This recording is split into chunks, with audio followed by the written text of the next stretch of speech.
The building groaned like a dying animal, its steel bones twisting under the assault of flames that painted the Seoul night sky in shades of hell. Ifeoma didn't flinch as another window exploded above her, raining glass onto the street below. She'd seen worse, done worse. Her hands moved with practiced efficiency as she checked her oxygen mask one final time, her dark skin glistening with sweat under the flashing emergency lights that turned the world into a disorienting strobe of red and blue. "Third floor is clear," her partner Jung-ho shouted through the radio, his voice crackling with static and urgency. "Fourth floor heavy smoke. No survivors located yet." Ifeoma's jaw tightened. The building was a 12-story residential complex in Gangnam, one of those sleek modern structures that promised luxury and delivered nothing but false security when fire took hold. They'd evacuated 43 people so far. The manifest said there should be 46, 3 souls still trapped somewhere in that inferno, and the clock was ticking down with every second that passed. "I'm going to 5, Ifeoma said, her Nigerian accent still thick despite 3 years in Korea, each word clipped and determined. "Something's not right about those readings. Ifeoma, the structural integrity is compromised."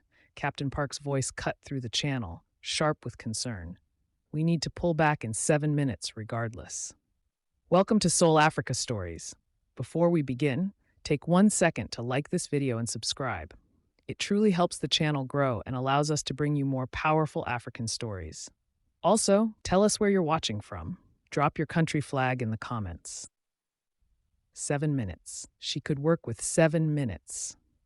She'd pulled a family of 5 from a collapsed factory in Lagos with less time than that, back when she was just starting out and didn't know enough to be properly afraid. Fear was useful, her first captain had told her, but only if you made it your passenger, never your driver. She pushed through the service entrance, the heat hitting her like a physical wall even through her gear. The 5th-floor hallway stretched before her, a tunnel of smoke so thick her flashlight beam barely penetrated 3 feet ahead.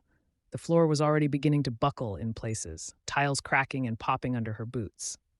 Bad sign. Very bad sign. "Anybody here?" she called out, her voice muffled by the mask. "Fire department, call out if you can hear me." Nothing.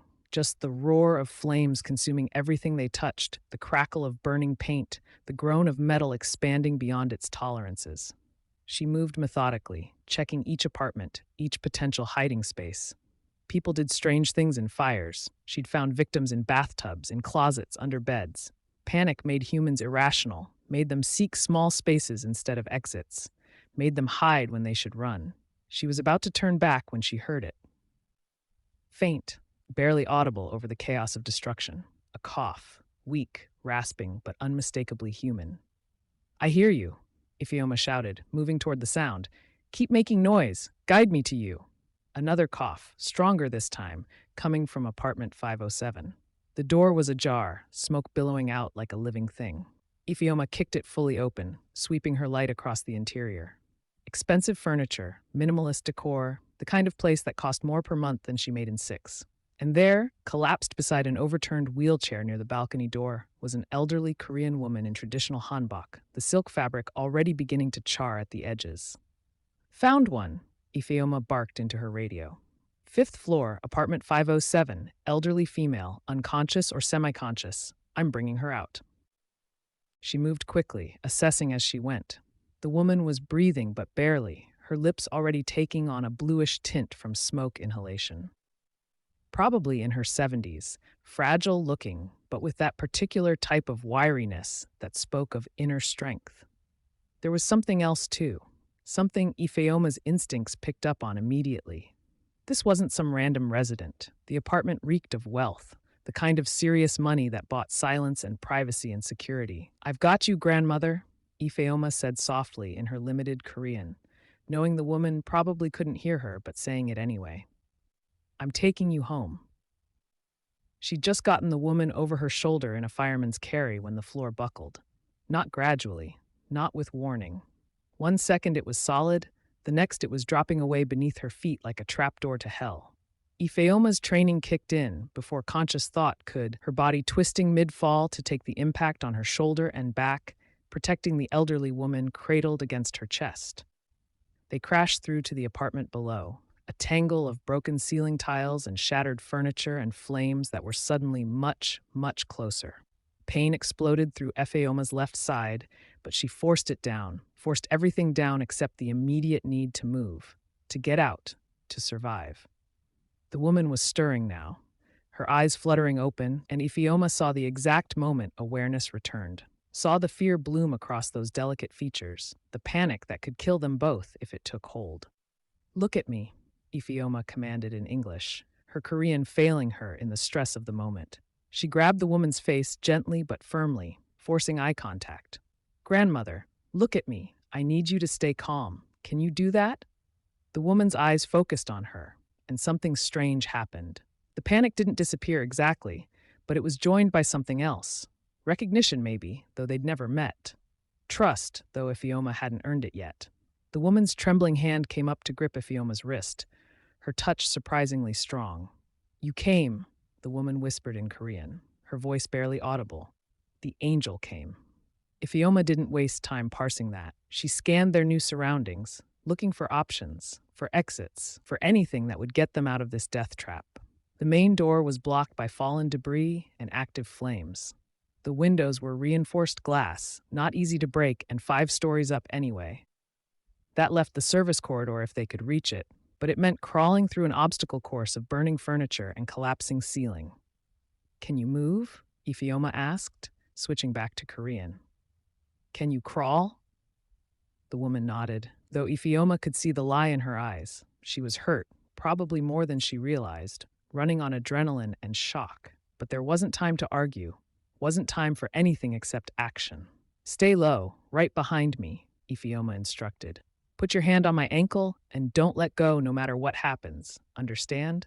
Another nod. Ifeoma dropped to her belly, feeling the woman's surprisingly firm grip on her boot, and started crawling. The smoke was worse down here, thick and black and toxic, each breath a calculated risk even through her mask. She could hear the woman coughing behind her, struggling, but that grip on her ankle never faltered. 6 feet, 10 feet.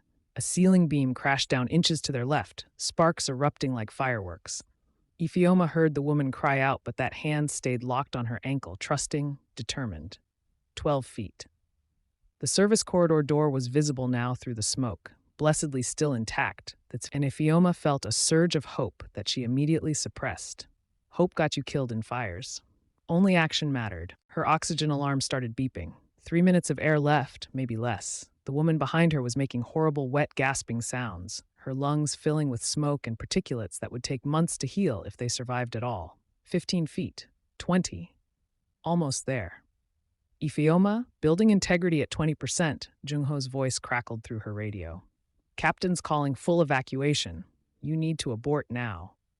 "Negative," Ifeoma grunted, reaching for the corridor door handle. "We're coming out. 30 seconds. She yanked the door open and immediately knew they were in trouble. The stairwell was fully engulfed, a vertical chimney of flame that rose up through the center of the building like something out of a nightmare. The structural fire had found the perfect conditions to spread, and it was spreading fast. "The elevator shaft," the woman croaked from behind her, surprising Ifeoma. "There's a maintenance ladder. My son, he showed me once in case of emergency." Ifeoma looked at her, really looked at her for the first time. Blood trickled from a cut on the woman's temple. Her expensive hanbok was torn and burned, but her eyes were clear, sharp, undimmed by the smoke and fear. This was someone used to making decisions, someone accustomed to being heard. "Show me," Ifeoma said. The woman pointed with a shaking hand to a panel in the corridor wall that Ifeoma had taken for decoration. She pried it open with her gloved hands, revealing a narrow maintenance access shaft with a rusty ladder descending into darkness. It was barely wide enough for one person, would be a tight squeeze even for Ifeoma's athletic frame. For an elderly woman, injured and oxygen-deprived, it would be nearly impossible. "You first," Ifeoma said, making a decision. "I'll be right behind you." "I can't," the woman said simply. "My arms. I don't have the strength." Ifeoma's mind raced through options, through possibilities, through increasingly desperate scenarios. Her oxygen alarm was beeping more insistently now. 2 minutes, maybe less. Behind them, the fire was eating through the corridor door. In front of them, a 5-story climb down a maintenance shaft that might not even be structurally sound anymore. Then we go together, Ifeoma decided. She stripped off her oxygen mask and pressed it to the woman's face. Breathe. Deep breaths. I'm going to tie us together and we're going to climb down side by side. Trust me. She used her safety line, looping it around both of them, creating a makeshift harness that would keep them connected. It wasn't standard procedure. It probably violated a dozen safety protocols. But standard procedure didn't account for elderly Korean women with fierce eyes and iron grips and a strange way of looking at Ifeoma like she was someone important, someone chosen. Ready? Ifeoma asked, and didn't wait for an answer. They descended into darkness, Ifeoma's strong arms doing the work for both of them, the woman's hands gripping the rungs with desperate determination. 4 stories. 3 stories. The metal was hot under their hands, almost too hot to hold. 2 stories. The woman was flagging now, her breathing ragged even with the oxygen mask. 1 story. They tumbled out of the ground floor access panel into the building lobby where firefighters rushed to meet them. Hands grabbed Ifeoma, pulled her away from the woman, and she fought them until she realized they were trying to help, to treat, to save. The grandmother, Ifeoma gasped, her lungs burning. Is she okay? Tell me she's okay. Someone pushed an oxygen mask over her face, and the world started coming back into focus. Paramedics were working on the elderly woman 20 feet away, their movements quick and professional. Alive then. Both of them alive when statistics said they should be dead. Captain Park appeared in front of her, his weathered face stern. That was incredibly reckless, Jin Ifeoma. Yes, sir, Ifeoma said, too tired to argue. Also incredibly brave. Good work. He gripped her shoulder briefly, and that was all the recognition she'd get, all she needed. Outside, the Seoul night had returned to normal, or as normal as a major fire scene could be. News cameras were everywhere, reporters shouting questions, crowds of evacuated residents wrapped in blankets and shock. Ifeoma sat on the back bumper of an ambulance, letting a paramedic check her vitals, watching the building burn with professional detachment. She didn't notice the black Mercedes until it was too late. Didn't notice the way the crowd parted, the way conversations stopped mid-sentence, the way even the reporters suddenly found something else to focus on. She was focused on the elderly woman being loaded into an ambulance when a voice cut through the chaos like a blade. Where is my mother? Ifeoma looked up and found herself staring at possibly the most beautiful and simultaneously terrifying man she'd ever seen. He was tall for a Korean, maybe 6 feet, with sharp features that looked like they'd been carved rather than born. His suit probably cost more than her yearly salary. But it was his eyes that caught her, held her, cold, calculating. The eyes of someone who was used to problems and solutions, with no room for anything in between. Behind him stood 3 men in identical black suits, their postures screaming security, their hands resting on their hips in a way that suggested concealed weapons. This wasn't police. This wasn't normal. The man's gaze swept across the scene with the precision of a searchlight, dismissing firefighters, paramedics, reporters, everyone and everything, until it landed on Ifeoma and stopped. For a moment that stretched too long, they simply stared at each other. She saw him take in her soot-stained face, her burned gear, the way she was favoring her left side where she'd taken the fall. Saw something flicker across his features too quick to name before the cold mask slammed back into place. Now, friends, if you're enjoying this story so far, hit the like button and subscribe to Seoul-Africa Stories. And don't forget to comment where you're tuning in from, your city or country. We love seeing our global family. You, he said, moving toward her with the kind of purposeful stride that made people scramble out of his path. You pulled someone from the 5th floor. Where is she? Ifeoma stood up despite the paramedics' protest, meeting this stranger's intensity with her own. She hadn't survived 3 years fighting fires in a country that still looked at her dark skin with curiosity and sometimes suspicion by backing down from intimidating men. The elderly woman is being transported to Seoul National Hospital, she said in careful Korean, aware that her accent was thicker when she was tired. She's stable but needs treatment for smoke inhalation and possible internal injuries. Take me to her, now. It wasn't a request. Ifeoma felt her jaw tighten, felt that familiar surge of stubbornness that her mother had always said would get her in trouble. The paramedics are doing their job. She's in good hands. The man stepped closer, close enough that she could smell expensive cologne mixed with something sharper underneath. Fear, maybe, carefully controlled but present. I don't think you understand who you're speaking to. I don't need to understand who you are, Ifeoma replied, holding her ground. I understand that your mother, if that's who she is, needs medical attention. Everything else is secondary. One of the security men moved forward, his hand definitely moving toward a weapon now, but the tall man held up a hand to stop him. Something changed in his expression, some subtle shift that Ifeoma couldn't quite read. Respect, maybe, or surprise, or simple recalculation of strategy. You're right, he said, and the admission seemed to cost him something. I apologize. It's been a difficult evening. He paused, his eyes scanning her face with an intensity that made her want to look away. She didn't. You saved her life. I did my job. Your job. He almost smiled, but it didn't reach his eyes. Most people would have died attempting what you just did. The building engineers are saying that fifth floor shouldn't have held wait for more than 90 seconds after you entered. You were up there for 4 minutes. Ifeoma shrugged, uncomfortable with the scrutiny. Time moves differently in fires. I need to see her, the man said, and this time it was a request, not a demand. Please, tell me which hospital, which ambulance. Before Ifeoma could answer, Captain Park appeared at her elbow. She saw him recognize the man immediately, saw the way her captain's spine stiffened, the way his whole demeanor shifted from authority figure to something more deferential. Mr. Kang. We didn't realize it was your mother in the building. Mr. Kang. The name clearly meant something to everyone around them. The other firefighters had stopped their work to watch. The reporters were suddenly very interested again. Though Ifeoma noticed they kept their distance, their cameras lowered. Even the paramedics seemed to move with more urgency now. Which hospital? Mr. Kang repeated, his attention still fixed on Ifeoma. Seoul National, Captain Park interjected quickly. Our best people are with her. I can arrange an escort if you'd like. That won't be necessary. Mr. Kang turned to one of his security men. Minho, bring the car. Then, unexpectedly, he looked back at Ifeoma. You should come too. I should what? Ifeoma couldn't hide her surprise. My mother will want to thank you. And you're injured. You need treatment. I'm fine. Just some bruising. You fell through a floor. It wasn't a question. Somehow he'd already pieced together what happened, probably from the same engineers who'd told him about the structural timing.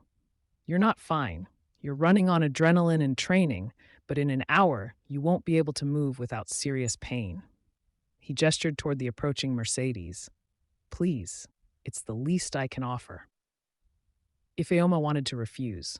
Everything about this man set off warning bells in her head. The way people reacted to him, the security detail, the expensive everything, the cold eyes that suggested he was used to getting exactly what he wanted. But he was right about the adrenaline, and she could already feel the crash coming, could already feel her left side starting to stiffen up. I'll follow in the fire department vehicle, she said finally. I need to file my incident report anyway. Something like frustration crossed his features, but he nodded. As you wish. He moved toward his car, then paused and looked back. What's your name? Jin Ifeoma, Firefighter, Station 12. Jin Ifeoma, he repeated, her Nigerian name sounding strange in his Korean pronunciation. Thank you for saving my mother's life. I am Kang Min-jae. Then he was gone, the Mercedes pulling away with the kind of smooth acceleration that spoke of serious horsepower under the hood. Captain Park let out a breath. Ifeoma hadn't realized he was holding. Do you have any idea who that was? He asked quietly. Apparently someone important, Ifeoma said, watching the car's taillights disappear into Seoul's traffic. Kang Min-jae. His family owns half of Gangnam. Real estate, construction, entertainment, import-export, you name it. There are rumors, of course, but no one talks about them openly. Captain Park looked at her seriously. Be careful, Jin. Men like that, they operate in worlds we don't understand. You did a good thing tonight. Saved a life. Don't let it become complicated. But as Ifeoma climbed into the fire department SUV for the ride to Seoul National Hospital, she had a sinking feeling that complicated was exactly what her life was about to become. The private wing of Seoul National Hospital was like no medical facility Ifeoma had ever seen. Marble floors, art on the walls that looked museum quality, ambient lighting that suggested spa more than hospital. She'd been treated in the emergency department first, her protests overruled by doctors who seemed to have received very specific instructions about her care. Bruised ribs, minor burns on her hands, smoke inhalation that warranted observation. Nothing serious, but they insisted on keeping her overnight. Now, showered and dressed in borrowed hospital clothes, her uniform sealed in an evidence bag for the investigation report, she stood outside room 1207, trying to decide if she should knock. The elderly woman, Mrs. Kang, had been asking for her, demanding to see her, according to the nurses, refusing treatment until she could speak with the angel who saved her. Angel.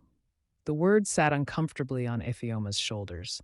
She wasn't an angel. She was just someone who'd been trained to run toward danger when everyone else ran away. Are you going to stand there all night, or are you going to come in? The voice from inside the room was weak but clear, speaking Korean with the kind of educated accent that suggested private tutors and prestigious schools. Ifeoma pushed open the door. Mrs. Kang looked impossibly small in the hospital bed, IV lines running into both arms, oxygen cannula in her nose, monitors beeping softly around her. But her eyes were alert, tracking Ifeoma's movement across the room with an intensity that reminded her uncomfortably of her son. Grandmother, Ifeoma said respectfully, bowing in the Korean way she'd learned. I'm glad to see you're receiving good care. Sit, Mrs. Kang commanded, gesturing to the chair beside her bed. Come closer. My eyes aren't what they used to be. Ifeoma sat and found her hand immediately captured by Mrs. Kang's surprisingly strong grip. The older woman studied her face for a long moment, her expression unreadable. You're not Korean, Mrs. Kang said finally. No, grandmother. I'm from Nigeria. I've been in Seoul for 3 years now. Nigeria. Mrs. Kang pronounced it carefully, as if tasting the word. That's in Africa, yes? My late husband always wanted to visit Africa. He said it was where humanity began, where all our stories started. Her grip tightened slightly. You saved my life tonight. I did my job. No. The word was firm, allowing no argument. You risked your life. There is a difference. The firefighters outside told me what you did. The fall through the floor, the climb down the maintenance shaft. They said most of their own men wouldn't have attempted it. Her eyes searched Ifeoma's face. Why did you do it? Ifeoma considered the question carefully. It wasn't the first time someone had asked, but it felt more important somehow, coming from this woman. Because every life matters. Because you were someone's mother, someone's grandmother, someone's friend. Because I could. Mrs. Kang's eyes filled with tears, though none fell. My son was 8 years old when his father died, 23 years ago now. For 23 years, I have been waiting for someone to look at me and see a person, not a duty or an obligation or a burden to be managed. She squeezed Ifeoma's hand. Thank you. You're welcome, grandmother. My name is Kang Min-jae. You may call me Omeonim if you wish. It means mother in Korean, a term of respect and affection. She smiled softly. Though I suppose that's rather forward of me, soft. We've only just met. Before Ifeoma could respond, the door opened and Kang Min-jae strode in, still wearing his expensive suit, though it was now rumpled, his hair slightly mussed, as if he'd been running his hands through it repeatedly. He stopped short when he saw Ifeoma sitting beside his mother's bed, their hands clasped together. Mother, he said carefully, you should be resting. I am resting, Sunmi replied with a hint of tartness. And visiting with my savior, Jin Ifeoma, this is my son, Kang Min-jae. Min-jae, this is the young woman who carried me through fire and darkness and brought me back to you. Min-jae's jaw tightened almost imperceptibly. We've met at the scene. He looked at Ifeoma. I wasn't aware you'd been admitted as well. Just observation. I'll be released tomorrow. Ifeoma gently tried to extract her hand from Sunmi's grip, but the older woman held firm. Nonsense, Sunmi declared. You'll stay. Here, in this room. I won't sleep properly unless I know you're safe and being cared for. Mother, I'm sure Miss Jin has her own accommodations and responsibilities, Min-jae said, his tone carefully neutral. Then her responsibilities can wait a day. Can't they? Sunmi looked at Ifeoma with such hopeful expectation that Ifeoma felt something in her chest tighten. Grandmother, I don't think that's appropriate. You need rest, and I would just be in the way of the medical staff. Then we'll get a private nurse for the both of us. Min-jae, arrange it. It clearly wasn't a request. Sunmi's gaze turned steely, and Ifeoma could suddenly see where her son got his commanding presence from. I insist. Min-jae looked between them, clearly weighing his options. Finally, he nodded once, sharply. As you wish, mother. I'll make the arrangements. He pulled out his phone and stepped into the hallway, already speaking rapid Korean to someone on the other end. Sunmi smiled triumphantly, then winced as the movement pulled at her injuries. Ifeoma immediately reached for the pain medication button. Don't coddle me, child, Sunmi said, but her voice was weaker now. I've survived 73 years, including tonight. A little pain won't kill me. Neither will proper pain management, Ifeoma countered gently. Please, grandmother, let the medicine work. Sunmi studied her again with those sharp eyes. You're used to taking care of people. I have 4 younger siblings back in Lagos, Ifeoma said. I practically raised them while my mother worked 3 jobs. Taking care of people is second nature, I suppose. Are you resonating with this story? Subscribe and share it with someone who needs to hear it. Let us know in the comments which country you're watching from. We're connecting Africa and the world, one story at a time. And yet, you became a firefighter, a dangerous profession. Your mother must worry. Ifeoma smiled slightly. Every day, according to her phone calls, but she understands. My father was a firefighter. He died when I was 15, saving a family trapped in a market fire. She paused, the old grief still there but manageable now, worn smooth by years. I became a firefighter to honor him, to continue what he started.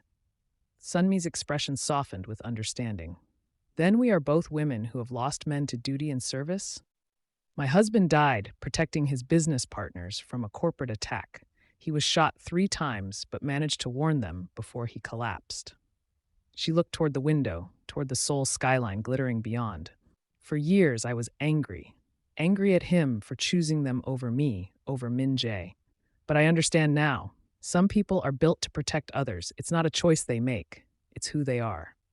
Your son seems protective of you, Ifeoma observed carefully.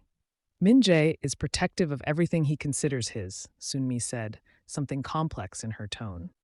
It's his blessing and his curse. His father raised him to be strong, to never show weakness, to always be the one in control. But strength without softness is just brittleness waiting to break. She squeezed Ifeoma's hand again. You have both. I could feel it when you carried me out. Strength to move forward, softness to keep me calm. Before Ifeoma could respond, Min-jae returned, his expression carefully blank. It's arranged. A private suite has been prepared adjacent to this room. Nurses will check on both of you hourly. I've also contacted your fire station to inform them you'll be unavailable for the next 24 hours due to medical observation. You didn't have to do that, Ifeoma said, uncomfortable with the level of interference in her life. My mother wants you here. Therefore, you will be here. Min-jae's tone suggested the matter was closed. I've also arranged for your belongings to be collected from your apartment and brought here, along with a change of clothes more appropriate than hospital garments. You went through my apartment? Ifeoma felt a spark of anger. I had someone collect necessities. Your address was in the fire department records. He said it as if it were the most natural thing in the world, this casual invasion of her privacy. Min-jae? Sunmi said sharply, You're being rude.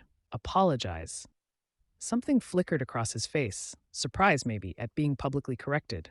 When was the last time someone had spoken to him like that, Ifeoma wondered. When was the last time someone had told Kang Min-jae he was wrong? I apologize, he said stiffly, looking at Ifeoma. I overstepped. I was trying to ensure your comfort, but I should have asked permission first. The apology sounded like it physically pained him. Ifeoma almost smiled despite herself. Thank you, and thank you for the arrangements, even if the method was questionable.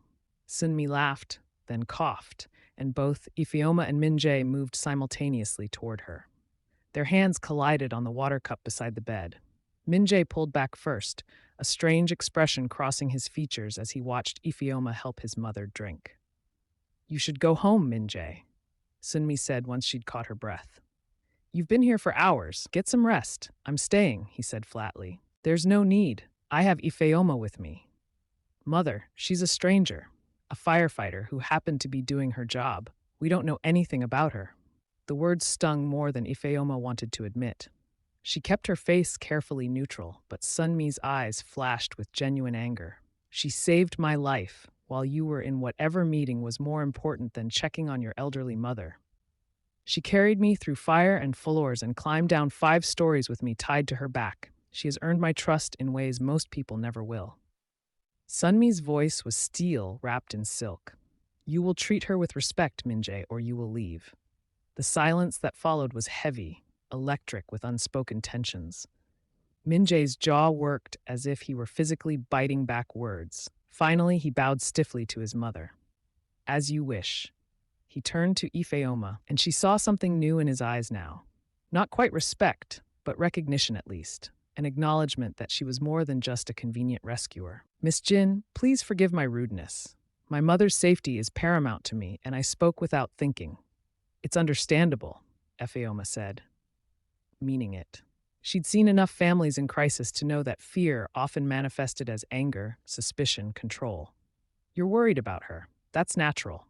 He nodded once, then looked back at his mother. I'll be in the waiting area if you need anything. Anything at all.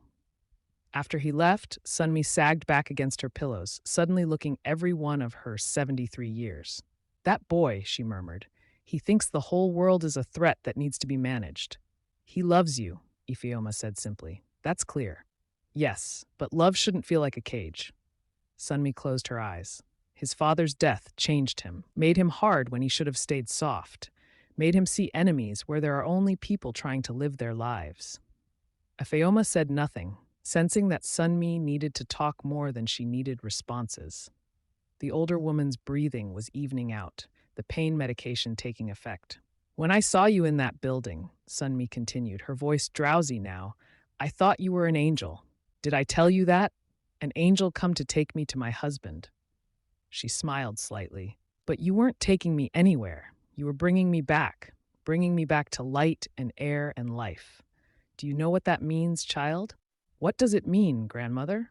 It means you gave me a second chance, and I don't intend to waste it. Sunmi's eyes opened, suddenly sharp again, despite the medication. Will you stay? Not just tonight, but after? My recovery will take weeks. The doctors say I need someone with me, someone to help me with daily activities, someone to keep me company. Min-jae will hire nurses, of course, but nurses aren't family. Nurses aren't friends. Ifeoma's heart sank. She'd been afraid of this, afraid of getting pulled into something that was none of her business. Grandmother, I have a job, responsibilities. I can't just abandon my life to become a live-in companion. I'm not asking you to abandon anything. I'm asking you to consider helping an old woman who has very few people in her life she truly trusts. Sunmi's grip on her hand tightened with surprising strength. I will pay you, of course, whatever salary you require, double your firefighter wages if necessary, and you wouldn't need to be here constantly. Just during the day, a few hours. Someone to talk to. Someone to remind me that the world has warmth in it still. I don't want your money, grandmother. Then don't think of it as payment. Think of it as compensation for your time. Sunmi's eyes were pleading now. Please, Ifeoma. I know we've just met. I know I have no right to ask this of you. But when you held my hand in that burning building, when you told me to stay calm and trust you, something in me recognized something in you. Call it foolish. Call it the ramblings of an old woman who nearly died. But I feel safer with you near than I have felt in years. Ifeoma closed her eyes, feeling the weight of the request, the implications of saying yes. Her life was already complicated enough without adding a wealthy Korean family and their problems to the mix. But she thought about her own mother, working 3 jobs, aging alone in Lagos because all her children had scattered across the world seeking better opportunities. She thought about what it meant to be old and vulnerable and surrounded by people who saw you as a duty rather than a person. I'll think about it, she said finally. Give me the night to consider, to talk to my captain and see what's possible. Sunmi smiled, satisfied with that much at least. That's all I ask. Now, you should rest too. You've been through as much as I have tonight. A nurse arrived then to check Sunmi's vitals and adjust her medications. Ifeoma took the opportunity to retreat to the adjacent suite that had been prepared for her. It was obscenely luxurious for a hospital room, with a full bedroom, sitting area, and private bathroom. Her belongings had indeed been delivered, sitting in neat bags on the dresser, and she felt another flicker of irritation at Min-jae's presumption. But when she opened the bags, she had to admit that whoever he'd sent had been thoughtful. Clean clothes, toiletries, her phone charger, even the book she'd been reading on her nightstand. Nothing invasive, just necessities collected with surprising care. She showered, letting the hot water ease her bruised muscles, then collapsed onto the hospital bed that was more comfortable than her own mattress at home. Sleep should have come easily. She'd been awake for almost 20 hours, had fought a major fire, had fallen through a floor, and climbed down 5 stories. Her body was screaming for rest. But her mind wouldn't stop turning over the day's events. The fire, the rescue, Sunmi's request, and woven through it all, the enigmatic presence of Kang Min-jae, with his cold eyes and careful control, and that momentary flash of something vulnerable when he'd thought his mother might die. Her phone buzzed, a message from Captain Park. Administrative leave approved for medical recovery. Take the time you need. You earned it. Another message from her mother in Lagos. I saw the news about the fire in Seoul. Tell me you weren't involved. Tell me you're safe. Ifeoma typed back quickly. I'm safe, Mama. Just some bruises. I saved someone tonight. An elderly woman. She reminds me of you. The response came almost immediately. Then you did good work, my daughter. Your father would be proud. Ifeoma stared at those words for a long time, feeling the familiar ache of loss mixed with purpose. Her father had died saving strangers. She'd nearly died tonight saving a woman she didn't know. Was this her destiny, to follow in those footsteps? Or was there supposed to be more, something beyond the endless cycle of fire and rescue and risk? She must have dozed off eventually because she woke to the sound of raised voices coming from Sunmi's room. Not quite shouting, but definitely arguing, the words sharp and rapid in Korean. She recognized Min-jae's voice and his mother's, though she couldn't make out the specifics. Ifeoma debated interfering, but the medical monitoring would alert nurses if anything was physically wrong. Family arguments were none of her business. She was trying to settle back into sleep when her door opened and Min-jae stepped inside, then froze when he saw she was awake. I apologize, he said stiffly. I didn't mean to disturb you. Is your mother all right? She's fine. We were just discussing her recovery plan. He moved further into the room, and Ifeoma noticed he'd removed his suit jacket, his white shirt sleeves rolled up to reveal surprisingly muscular forearms. She told me about her request, that she asked you to help with her recovery. I haven't decided yet. I think you should say no. The words were blunt, almost harsh. Ifeoma sat up, suddenly more awake. That's not your decision to make. No, but I'm trying to spare you from making a mistake. Min-jae's expression was unreadable in the dim light from the hallway. My family is complicated, Miss Jin. My mother is a kind woman, but her world is not a safe one. There are reasons we live the way we do, reasons we have security, reasons we maintain distance from most people. Are you threatening me? Ifeoma asked quietly. I'm warning you. He moved closer, and she could see the tension in his shoulders, the weariness around his eyes. My mother sees goodness in you. I can see it too, but goodness doesn't protect you from the realities of our life. People will use you to get to her, to get to me. They will see you as a weakness to exploit. Then maybe you should trust your mother to make her own decisions about who she spends time with. Ifeoma held his gaze steadily. She's a grown woman who survived a fire tonight. I think she can handle deciding who her friends are. Something like frustration crossed his features. You don't understand. Then explain it to me. Stop talking in vague warnings and tell me plainly what you're so afraid of. For a moment, she thought he might actually do it, might actually open up and explain whatever shadows haunted him. But the moment passed, the walls came back up, and he was once again the cold, controlled man who'd arrived at the fire scene. Just be careful, he said finally. That's all I'm asking. If you decide to help my mother, be aware that you're entering a world you don't understand, and once you're in, getting out again may not be simple. He left before she could respond, the door closing softly behind him. Ifeoma lay back down, her mind racing even faster now. What exactly had she stumbled into? What kind of family required security details and lived in private hospital wings and spoke in veiled warnings about danger? The smart thing would be to refuse Sunmi's request, to walk away tomorrow and never look back. Go back to her small apartment, her firefighter shifts, her simple if dangerous life. But when had Ifeoma ever taken the smart path? When had she ever walked away from someone who needed help? She thought about Sunmi's hand gripping hers in the burning building, thought about the way the older woman had looked at her with such hope, such unexpected connection, thought about her own mother, growing old alone across the ocean, and how she would want someone to show her that kind of compassion if their positions were reversed. By the time dawn broke over Seoul, painting the hospital room in shades of gold and pink, Ifeoma had made her decision. She showered again, dressed in the clean clothes that had been brought for her, and made her way to Sunmi's room. The older woman was awake, sitting up in bed with a breakfast tray that she'd barely touched. Her face lit up when she saw Ifeoma. "You came," Sunmi said with such genuine pleasure that Ifeoma felt her remaining doubts dissolve. "I came," Ifeoma agreed. She pulled up the chair beside the bed. "And I've thought about your request." Sunmi's hands stilled on the blanket. "And I'll help you during your recovery.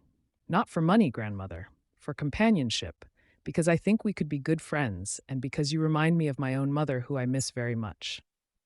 Ifeoma paused. "But I have conditions." "Name them." "I continue my work as a firefighter. I'm on medical leave for the next week anyway, but after that I return to my regular shifts.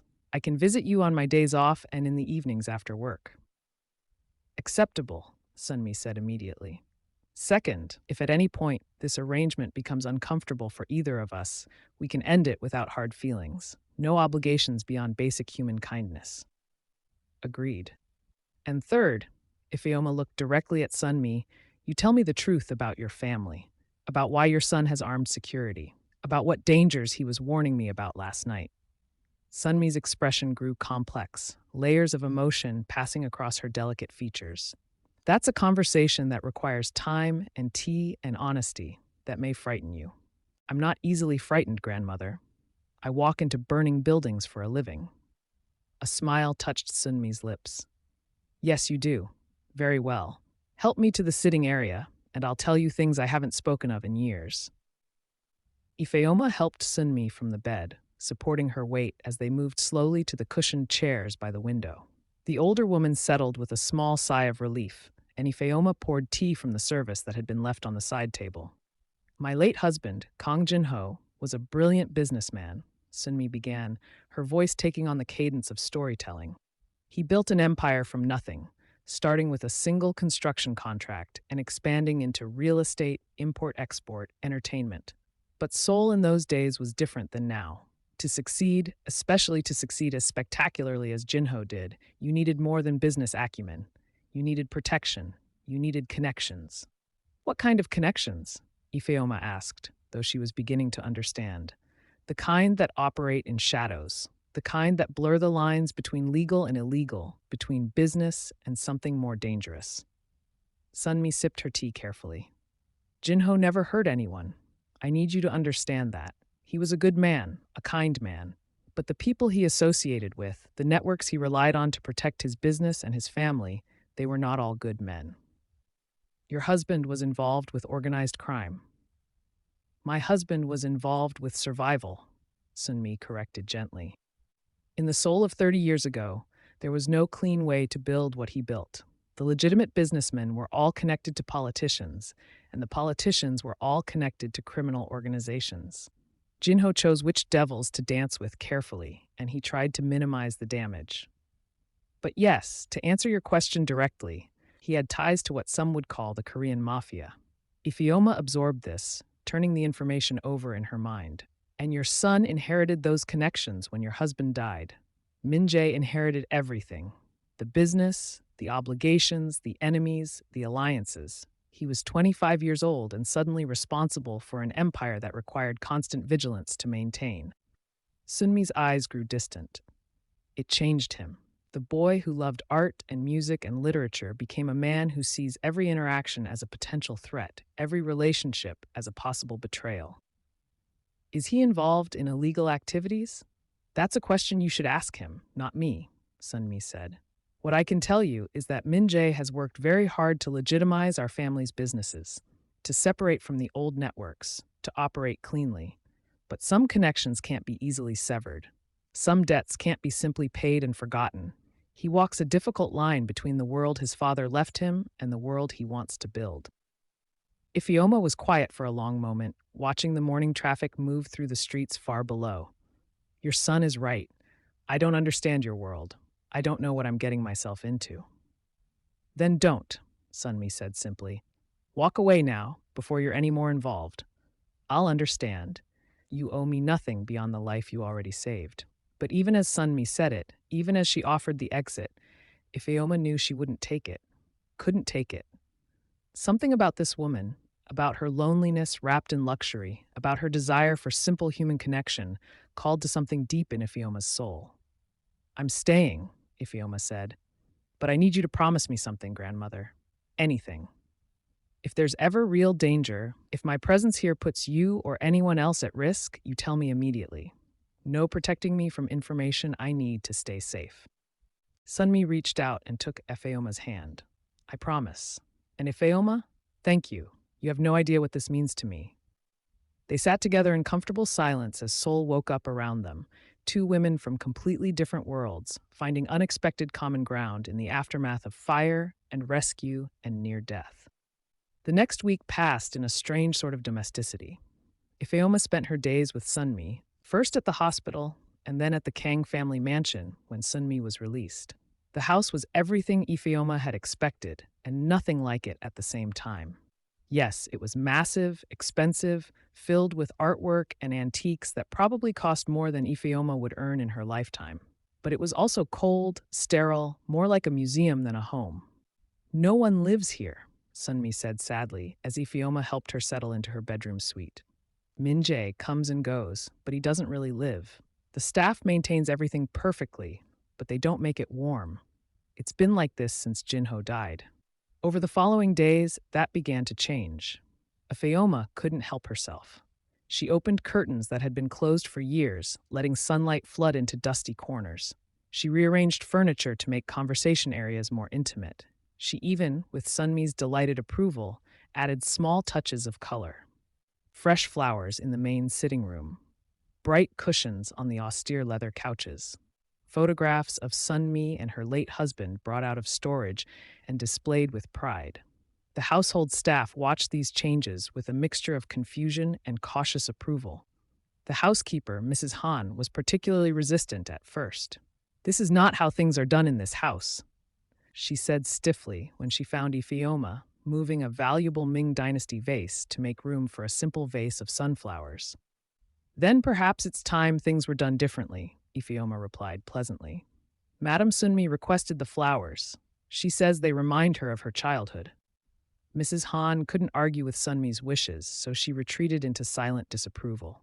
But Ifeoma noticed that the flowers were carefully watered and maintained, and that slowly, very slowly, the housekeeper's stern expression began to soften when she saw how much happier Sunmi seemed. Min-jae was a different story. He came home late most nights, left early most mornings, and seemed determined to maintain as much distance as possible from Ifeoma. When they did cross paths, he was polite but cold, answering her greetings with brief nods, refusing to engage in anything beyond the most basic conversation. Until the evening, Ifeoma found Sunmi struggling to breathe in the garden. She'd helped the older woman outside after dinner for some fresh air, had settled her on a cushioned bench near the koi pond, and had gone back inside briefly to fetch a blanket as the evening was growing cool. When she returned 5 minutes later, Sunmi was gasping, her face pale, one hand clutched to her chest. "Grandmother!" Ifeoma dropped the blanket and ran to her side. "What's wrong? What hurts?" "Can't breathe," Sunmi wheezed. "Chest tight." Ifeoma's training kicked in immediately. She checked Sunmi's pulse, fast and irregular, checked her breathing, shallow and labored. Heart attack, possibly, or panic attack, or complications from the smoke inhalation. Whatever it was, they needed help now. She pulled out her phone and dialed emergency services even as she helped Sunmi lie back on the bench, elevating her feet slightly. Ambulance to the Kang residence, Gangnam District. Elderly female, 73, difficulty breathing, chest pain, possible cardiac event. The dispatcher's voice was calm, professional, asking questions. Ifeoma answered automatically while never taking her attention from Sunmi. The older woman's eyes were wide with fear, her breathing getting worse, not better, and Ifeoma recognized the signs of panic compounding the physical symptoms. "Look at me, grandmother," Ifeoma said firmly, holding Sunmi's face gently. "Look at me and match my breathing. In through your nose, slow count of 4. Hold for 4, out through your mouth for 4. Can you do that with me?" Sunmi tried, her breathing stuttering and uneven, but Ifeoma kept coaching, kept demonstrating, her own calm lending strength. Slowly, gradually, Sunmi's breathing began to even out, the panic receding enough for her to focus.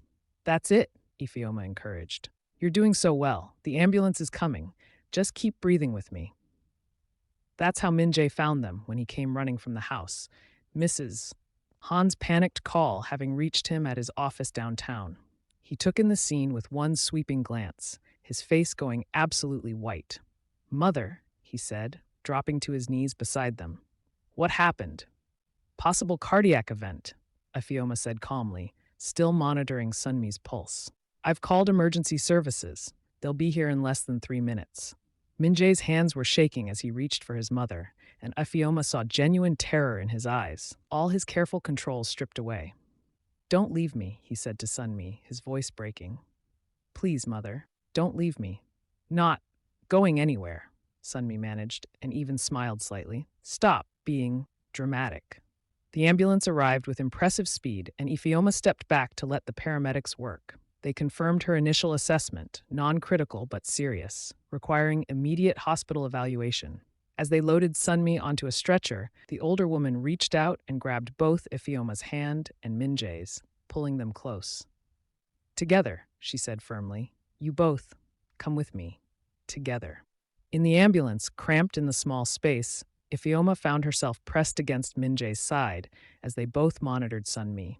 She could feel the tension radiating from him, could see his jaw clenched so tight she worried he might crack a tooth. "She's going to be okay," Ifeoma said quietly.